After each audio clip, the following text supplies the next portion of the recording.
Welcome learners. Welcome in social science class. Dear learners, through this video we are going to discuss about NCERT Book of Class 7 Subject History Lesson number 2 New Kings and Kingdoms. And today our topic is a closer look about the Cholas.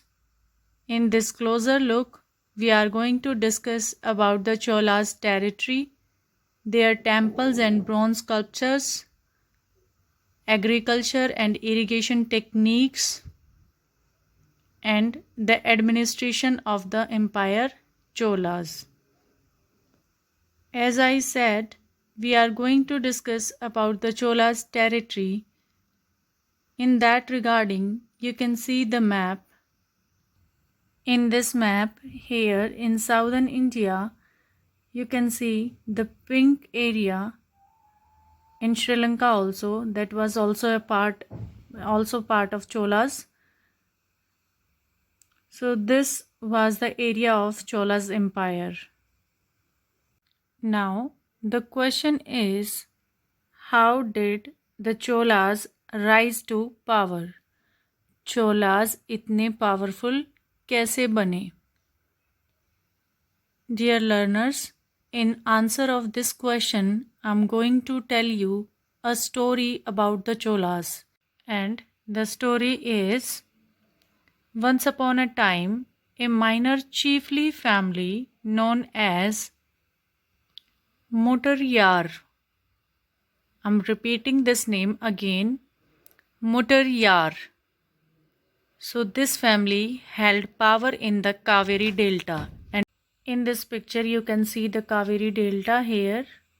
This is the region of the Kaveri Delta as you earlier discussed in the class 6. फिर भी मैं आपको बता देती हूँ, delta जो होता है एक ऐसा प्लेस होता है जहाँ पर रिवर्स अपना सारा पानी ओशन में ड्रॉप कर देती हैं. उस पर्टिकुलर ड्रॉप करने से पहले वो लैंड के इस एरिया में बहुत सारी सोयल जो अपने साथ लेकर आती हैं उसको यहाँ डिपॉजिट कर देती हैं और इसके बाद आगे बढ़ के ओशियन में मर्ज हो जाती हैं, उसमें अपना सारा पानी ड्रॉप कर देती हैं. सो ये this is the reason, here is delta. So यहाँ पे जो मुटरियार थे वो यहाँ पे राज्य करते थे, बट वो खुद राजा नहीं थे. As I said, chiefly, minor chiefly, बहुत छोटे से एरिया में उनका राज्य था. This Mutteriar family were subordinate to the Palwas. Now where is Palwas? In the third picture, here you can see the territory of Palwas.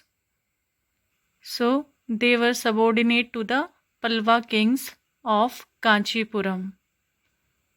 और इनके साथ साथ एक और फैमिली भी थी और वो फैमिली थी चोलास की. और in this Cholas family, Vizalya, who belongs to this ancient chiefly family of Cholas from Uriyur. And here in this map you can see the Uriyur. This is the map of our southern India, the Kaveri Delta in the southern India, and here is Uriyur. So जहाँ पर पहले चोलास का राज था. सो ये जो चोलास थे वो यहाँ पर इस वाले इलाके में थे और जो मुटरियार थे वो इस वाले इलाके में थे. सो ये वाला, this was the region of Muttaraiyar and this belong to Cholas. So from this Cholas family, a person named Vijayalaya. This Vijayalaya person from this Cholas family attack on the Mutteriar family. So ये जो Cholas family थे, यहाँ से एक विजयालय नाम के person ने मुटरियार family जो थी, मेन जो इस इलाके में थी, उसके ऊपर अटैक किया और उनसे क्या किया, he captured the Muttaraiyar region in middle of 9th century. And then Vijayalaya built a city named Thanjavur.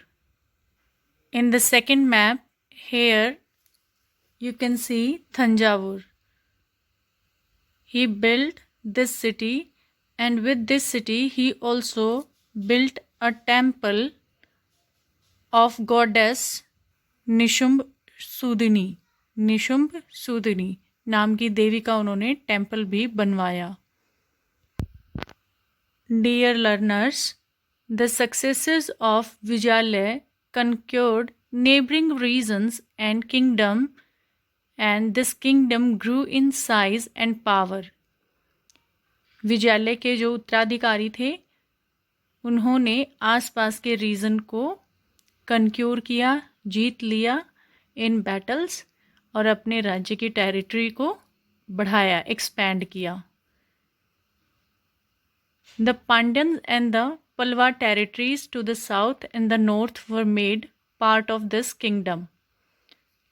So here you can see the Pallavas, and here in southern India, here you can see Pandyas.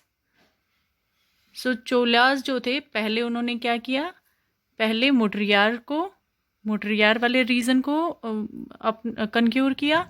After that Pallavas और पांड्यास के reason को expand किया, वहाँ तक अपने reason को expand किया, उनको हरा दिया बैटल में और अपने राज्य की टेरिटरी को इंक्रीज किया.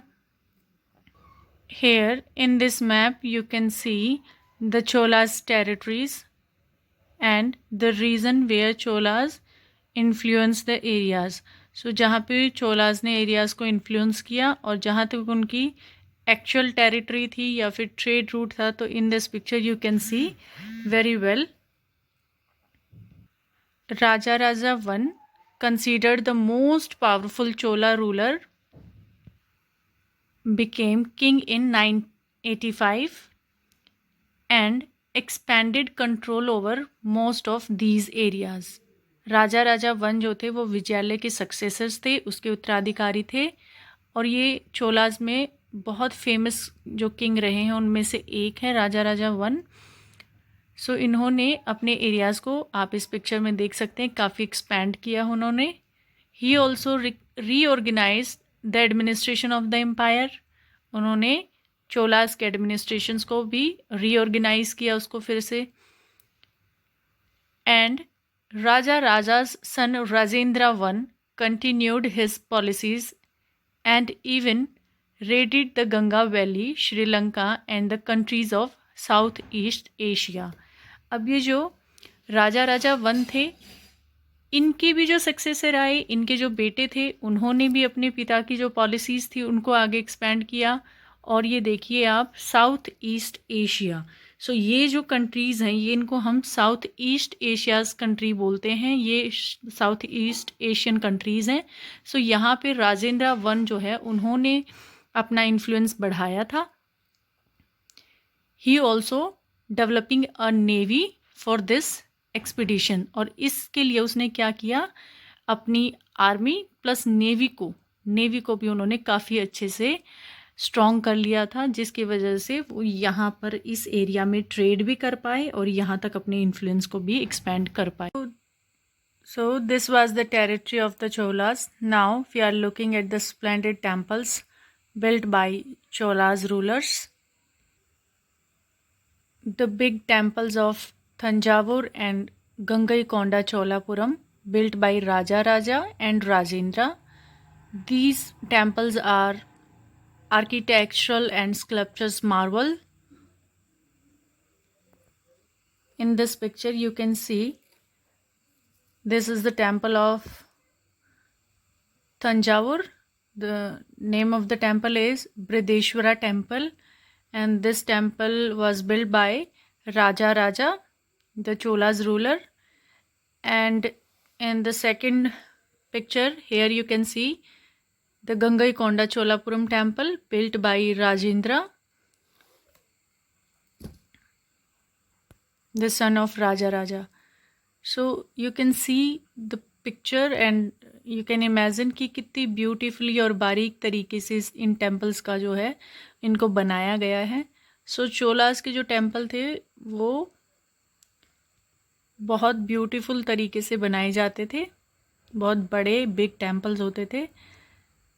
और ये टेम्पल सिर्फ वर्शिप करने के लिए यूज़ नहीं होते थे, यहाँ पर धीरे धीरे धीरे धीरे क्या होता था, सेटलमेंट्स इस्टेब्लिश होनी स्टार्ट हो जाती थी, बस्तियाँ इसके आसपास बसनी शुरू हो जाती थी, बिकॉज जो प्रीस्ट या फिर जो सफाई करने वाले लोग होते थे इस टेम्पल की, तो वो इसके आसपास रहने शुरू हो जाते थे, और इस तरीके से धीरे धीरे ह्यूमन सेटलमेंट स्टार्ट हो जाती थी। These were centers of craft productions. Temples were also endowed with the land by the rulers as well as by the others. और रूलर्स भी क्या करते थे, जब वो इतने सुंदर मंदिर बनवा रहे थे तो दान में उनको लैंड भी दे देते थे, जिसके ऊपर प्रीस्ट या मंदिर से जुड़े हुए, टेम्पल से जुड़े हुए जो भी लोग थे वो एग्रीकल्चर करते थे, जिससे काफ़ी अच्छा धन जो है उन लोगों के पास इकट्ठा हो जाता था। और इस लैंड से जो भी प्रोड्यूस हो रहा था, उससे जो भी इनकम हो रही थी, उसको यूज़ कहाँ करते थे, they maintain all the specialist who worked at the temple and very often lived near it, like priest, garland maker, cooks, sweepers, musician, dancer etcetera.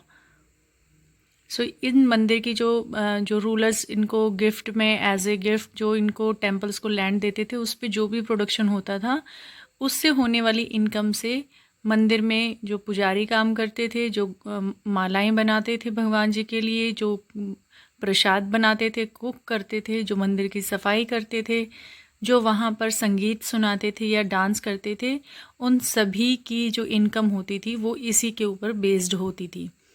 In other words, you can say temples were not only place of worship, they were the hub of economic, social and cultural life as well.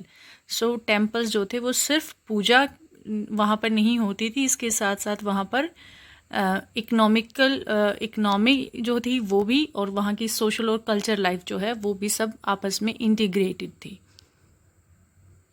So as I already said कि वहाँ पर craft का काम होता था, तो उस craft के काम में जो सबसे ज़्यादा फेमस था वो था ब्रॉन्ज स्कल्पचर्स का। तो वहाँ पर टेम्पल्स के अंदर the making of bronze images was the most distinctive. जो ये चोलास की जो पहचान है, उनमें जो स्पेशल चीज़ें होती थी चोलास किंगडम की, उनमें से सबसे फेमस है ब्रॉन्ज स्कल्पचर्स। तो ये काफ़ी फेमस है। चोलास के जो ब्रॉन्ज इमेजेस होती थी, these images or these sculptures are the considered amongst the finest in the world. ये दुनिया में सबसे सुंदर जो ब्रॉन्ज के स्कल्पचर्स हैं उनमें काउंट होते हैं।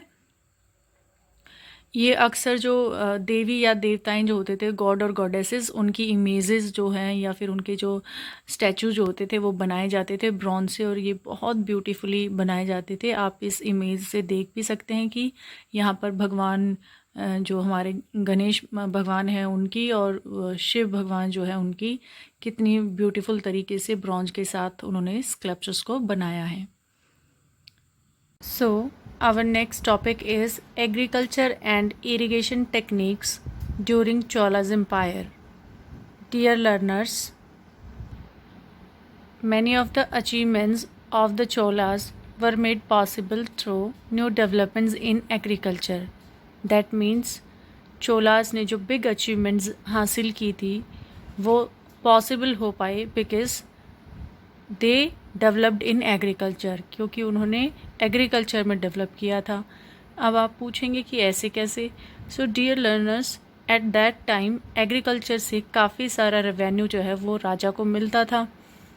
अगर आप खुद ही अंदाज़ा लगा सकते हैं कि अगर फार्मर की पोजीशन स्ट्रॉन्ग होगी तो वो ज़्यादा अच्छे से एग्रीकल्चर अपने खेत से एग्रीकल्चर प्रोड्यूस कर पाएगा, और जितना ज़्यादा वो एग्रीकल्चर प्रोड्यूस करेगा उतना ज़्यादा शेयर वो राजा को देगा।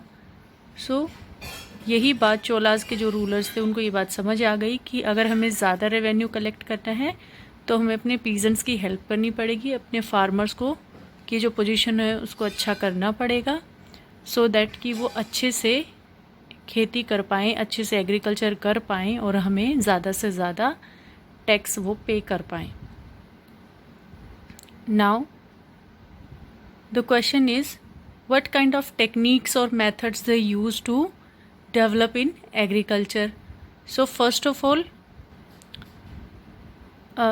कावेरी जो रिवर थी उसको चैनलाइज किया गया। चैनलाइज मीन्स उसको बहुत सारी छोटी छोटी ब्रांचेस में रिवर्स को जो मेन रिवर है उसके आसपास बहुत सारी जो ब्रांचेस हैं वो बनाए गए, चैनल्स उनको बोलते हैं। तो वो चैनलाइज किया गया उनको छोटी छोटी रिवर्स में, कैनाल्स में, और वो कैनाल्स को पहुंचाया गया फार्मर्स तक, मतलब पर्टिकुलर रीजन तक, जहाँ रहने वाले फार्मर्स जो हैं उस चैनल से, उस कैनाल की हेल्प से अपने फील्ड्स को इरिगेट कर पाएँ।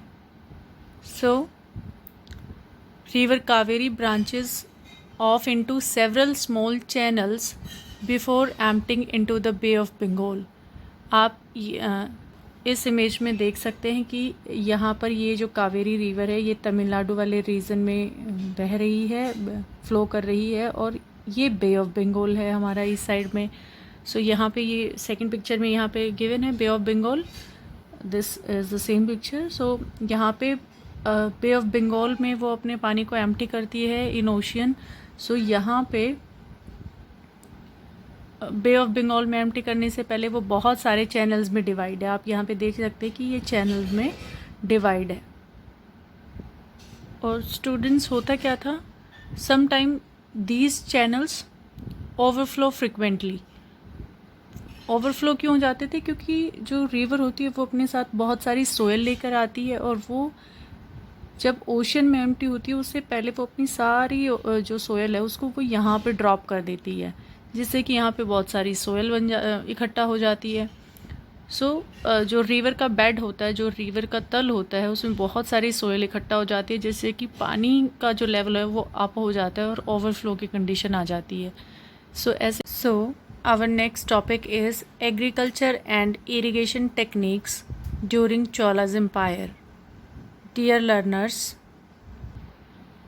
many of the achievements of the Cholas were made possible through new developments in agriculture. That means Cholas ने जो big achievements हासिल की थी वो possible हो पाए because they developed in agriculture, क्योंकि उन्होंने agriculture में develop किया था। अब आप पूछेंगे कि ऐसे कैसे? So dear learners, eight that time agriculture से काफ़ी सारा रेवेन्यू जो है वो राजा को मिलता था। अगर आप खुद ही अंदाज़ा लगा सकते हैं कि अगर फार्मर की पोजीशन स्ट्रॉन्ग होगी तो वो ज़्यादा अच्छे से एग्रीकल्चर अपने खेत से एग्रीकल्चर प्रोड्यूस कर पाएगा, और जितना ज़्यादा वो एग्रीकल्चर प्रोड्यूस करेगा उतना ज़्यादा शेयर वो राजा को देगा। सो यही बात चोलास के जो रूलर्स थे उनको ये बात समझ आ गई कि अगर हमें ज़्यादा रेवेन्यू कलेक्ट करना है तो हमें अपने पीजेंट्स की हेल्प करनी पड़ेगी, अपने फार्मर्स को की जो पोजीशन है उसको अच्छा करना पड़ेगा, सो दैट कि वो अच्छे से खेती कर पाएँ, अच्छे से एग्रीकल्चर कर पाएँ, और हमें ज़्यादा से ज़्यादा टैक्स वो पे कर पाएँ। Now the question is what kind of techniques और methods they use to develop in agriculture. So first of all Kaveri जो रिवर थी उसको चैनलाइज किया गया। चैनलाइज मीन्स उसको बहुत सारी छोटी छोटी ब्रांचेस में, रिवर्स को जो मेन रिवर है उसके आसपास बहुत सारी जो ब्रांचेस हैं वो बनाए गए, चैनल्स उनको बोलते हैं। तो वो चैनलाइज किया गया उनको छोटी छोटी रिवर्स में, कैनाल्स में, और वो कैनाल्स को पहुंचाया गया फार्मर्स तक, मतलब पर्टिकुलर रीजन तक, जहाँ रहने वाले फार्मर्स जो हैं उस चैनल से, उस कैनाल की हेल्प से अपने फील्ड्स को इरिगेट कर पाएँ। So river Kaveri branches off into several small channels before emptying into the bay of Bengal. आप इस इमेज में देख सकते हैं कि यहाँ पर ये जो कावेरी रिवर है ये तमिलनाडु वाले रीजन में बह रही है, फ्लो कर रही है, और ये बे ऑफ बंगाल है हमारा इस साइड में। सो यहाँ पे ये सेकंड पिक्चर में यहाँ पे गिवन है bay of Bengal, this is the same picture. So यहाँ पे बे ऑफ बंगाल में वो अपने पानी को एम्प्टी करती है इन ओशियन। सो यहाँ पे बे ऑफ बंगाल में एम्प्टी करने से पहले वो बहुत सारे चैनल्स में डिवाइड है। आप यहाँ पे देख सकते हैं कि ये चैनल्स में डिवाइड है। और स्टूडेंट्स, होता क्या था, some time these channels overflow frequently. Overflow क्यों हो जाते थे? क्योंकि जो रिवर होती है वो अपने साथ बहुत सारी सोयल लेकर आती है, और वो जब ओशन में एम्प्टी होती है उससे पहले वो अपनी सारी जो सोयल है उसको वो यहाँ पे ड्रॉप कर देती है, जिससे कि यहाँ पे बहुत सारी सोयल इकट्ठा हो जाती है। जो रिवर का बेड होता है, जो रिवर का तल होता है, उसमें बहुत सारी सोयल इकट्ठा हो जाती है, जिससे कि पानी का जो लेवल है वो अप हो जाता है और ओवरफ्लो की कंडीशन आ जाती है। ऐसे में क्या होता था, These channels overflow frequently and depositing fertile soil on their banks। तो यहाँ के आसपास के सारे रीजन में जब वो ओवरफ्लो हो जाती थी तो जो वो फर्टाइल सोयल अपने साथ लेके आ जाती थी, उस सोयल को वो एक्सपेंड कर देती थी उस soil. These channels overflow frequenting fertile soil on their banks, and water from the channels also provides the necessary moisture for agriculture, particularly the cultivation of rice। Number one, they gave in fertile soil to the peasants, and second is moisture for agriculture। moisture means नमी, पानी जो मिलता है जिससे कि जो land है वो ड्राई नहीं होती है, मॉइस्ट रहती है। स्पेशली कल्टीवेशन ऑफ राइस जो है एक ऐसी क्रॉप है जिसको बहुत ज़्यादा मॉइस्चर की ज़रूरत होती है, ज़्यादा पानी उसको चाहिए होता है ग्रो करने के लिए। ये कंडीशन जो है वहाँ के पीजेंट्स के लिए कावेरी जो है काफ़ी अच्छे से फेवरेबल बना देती थी। Although agriculture had developed earlier in other part of the Tamil Nadu, it was only from the 5th or 6th century that this area was opened up for large scale cultivation। हालांकि तमिलनाडु जो है उस area में agriculture बहुत काफ़ी time पहले से हो रही थी, बट ये जो चोला एम्पायर है इस ड्यूरेशन में एग्रीकल्चर बहुत ज़्यादा इलाके में एक्सपैंड हुई। And forest had to be cleared in some region, और कुछ इलाकों में तो क्या हुआ, फॉरेस्ट को क्लियर किया गया, क्लीन किया गया, कट किया गया फॉरेस्ट को, और उस वाले जो एरिया है उस रीजन को एग्रीकल्चर करने के लिए पीजेंट्स ने यूज़ किया। अब फॉरेस्ट की जो लैंड होती है वो इक्वल तो होती नहीं है, तो पीजेंट्स और farmers had to be levelled in those areas. उस एरिया को उन्होंने पहले समतल बनाया, सरफेस जो है उसको लेवल्ड अप किया, और फिर उस एरिया में उन्होंने एग्रीकल्चर की। इस तरीके से जो ये तमिलनाडु रीजन है इसमें बहुत अच्छे से एग्रीकल्चर होने लगी। And in the delta region embankments had to be built to prevent flooding, and canals had to be constructed to carry water to the fields। in many areas 2 crops were grown in a year। Delta region की बात हो रही है, तो delta reason में मैंने जैसे कि बताया था आपको कि यहाँ पे बहुत सारी चैनल्स में डिवाइड हो जाती है रिवर्स, तो यहाँ पे फ्लड की भी सिचुएशन हो जाती है। तो फ्लड से नुकसान होने से बचने के लिए फार्मर्स क्या करते थे, एम्बैंकमेंट्स बना देते थे। एम्बैंकमेंट्स का मतलब होता है किनारों को थोड़ा सा ऊंचा कर देना, किनारों को रॉक से या फिर सोयल की हेल्प से स्ट्रॉन्ग बना देना, और थोड़ा सा उसको पानी के लेवल से ऊपर की तरफ बना देना। In the next picture you can see here, यहाँ पे आपको ये जो मैं इमेज दिखा रही हूँ ये कावेरी रिवर की ही इमेज है, और यहाँ पे आप देख सकते हैं कि कैसे इसके जो किनारे हैं वो ज़्यादा हाई हैं, तो ये एम्बैंकमेंट है, ठीक है। ये एम्बैंकमेंट बना के फ्लड से बचा जाता था, और रिवर में बहुत ज़्यादा इकट्ठा बहुत ज़्यादा पानी आ जाता है, उससे फ्लड ना आ जाए तो इसलिए पानी को चैनलाइज किया जाता है, छोटी छोटी कैनाल्स बना के उन कैनाल्स को फील्ड तक पहुंचाया जाता है, जिससे कि फार्मर के फील्ड को पानी मिल जाता है। Dear learners, although the rulers of Chola did very well to make all the possible way to give water to their farmer, but still in many cases it was necessary to water crops artificially। means उसके लिए वहाँ पर channels या canals या reverse available नहीं होती है। In that situation वहाँ पे variety of methods were used for irrigation. In some areas wells were dug, कुएँ जो होते हैं उनकी खुदाई की जाती थी, and in other places huge tanks were constructed to collect rain water।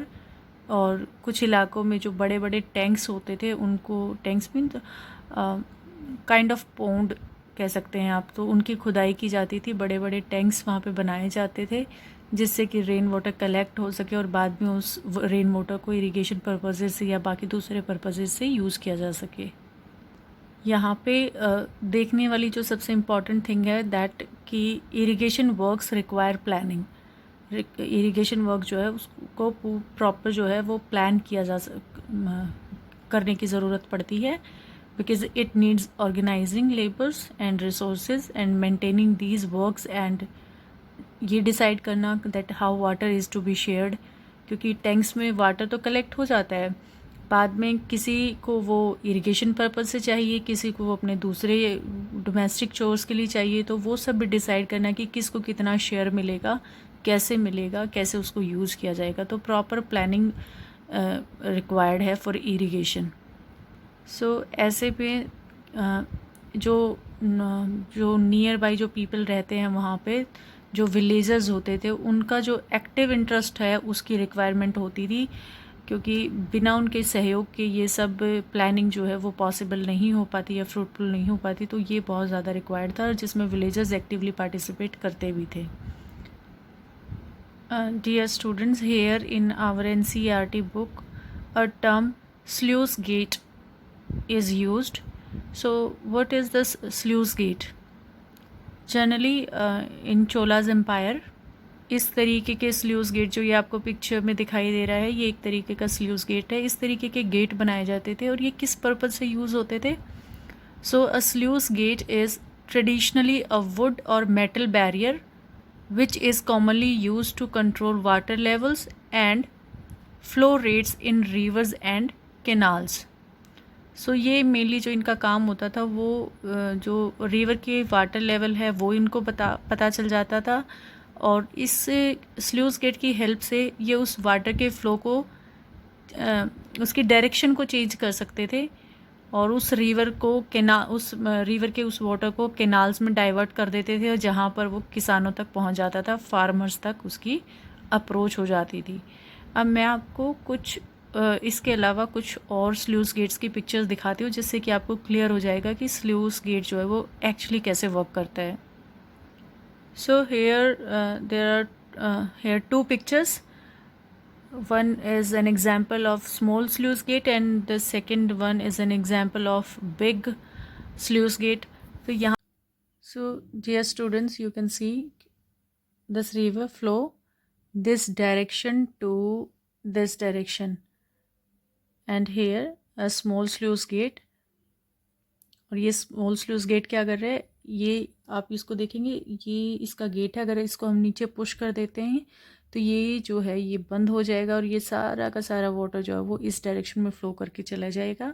But अब जैसे कि इसको ओपन किया गया है स्लूस गेट को, और नीचे से ये पानी जो है वो फ़्लो करके ये फार्मर जो है इस पानी को अपने फील्ड को इरिगेट करने के लिए यूज़ कर रहा है। यहाँ पे ये ओपन किया गया है स्लूस गेट को। अब जब इसको पानी नहीं चाहिए जब इस फार्मर को, तो ये क्या करेगा, इस स्लूस गेट को नीचे की तरफ पुश कर देगा और ये स्लूस गेट यहाँ पे बंद हो जाएगा और सारा पानी फ्लो करके इस डायरेक्शन में चला जाएगा। वैसे ही in this big picture you can see कि जब यहाँ पर इस स्लूस गेट को नीचे की तरफ किया जाएगा तो ये पानी सारा बंद हो जाएगा और फिर इस पानी को यूज़ किया जा सकता है, चैनलाइज किया जा सकता है दूसरे डायरेक्शंस में। तो इस तरीके से स्लूस गेट जो है वो वर्क करता है। Dear students, this is the last topic of our today's video. Now revision time. Let's see what we have learned today. We see the territory of Cholas and how they expand their areas from Uriyur to Tanjavur, and then Pandyas और पलवास का पूरा area उन्होंने कैसे अपनी territory में include किया और कैसे अपनी इन्फ्लुएंस को नॉर्थ ईस्टर्न जो कंट्रीज़ हैं वहाँ तक उन्होंने एक्सपेंड किया और कैसे ट्रेड की हेल्प से अपने इन्फ्लुएंस को बढ़ाया, साथ के साथ अपनी नेवी जो है उसको भी उन्होंने स्ट्रॉन्ग बनाया। And we see the splendid temples, Brihadeeswara temples and Gangaikonda Cholapuram temple and many more. Cholas built beautiful temples and temples were not only used for worship, वहाँ पर सोशल और इकोनॉमिक एक्टिविटीज़ भी जो हैं वो भी होती थी। और रूलर्स जो हैं तोहफे में, गिफ्ट में लैंड जो है वो इन टेम्पल्स को देते थे, जिससे कि प्रीस्ट और वर्कर्स और गार्लेंड मेकर्स, कुक्स एट्सेट्रा सभी की जीविका जो है इन टेम्पल से चलती थी और आज भी चलती है। And the world famous bronze sculptures जो कि चोलास के बहुत फेमस हैं, बहुत सुंदर ब्रॉन्ज स्कल्पचर्स जो अपने गॉड और गॉडेसेस के जो चोलास रूलर थे वो बनवाते थे। And the agriculture and the irrigation techniques used during Cholas empire, कैसे उन्होंने अपने एग्रीकल्चर जो है उसको डेवलप किया और अपने इरिगेशन मेथड्स को चेंज किया, जैसे कि एज़ पर रिक्वायरमेंट जो उनके फार्मर्स की रिक्वायरमेंट थी, कैसे चैनल्स और छोटे छोटे कैनाल्स जो हैं उनको बनाया गया।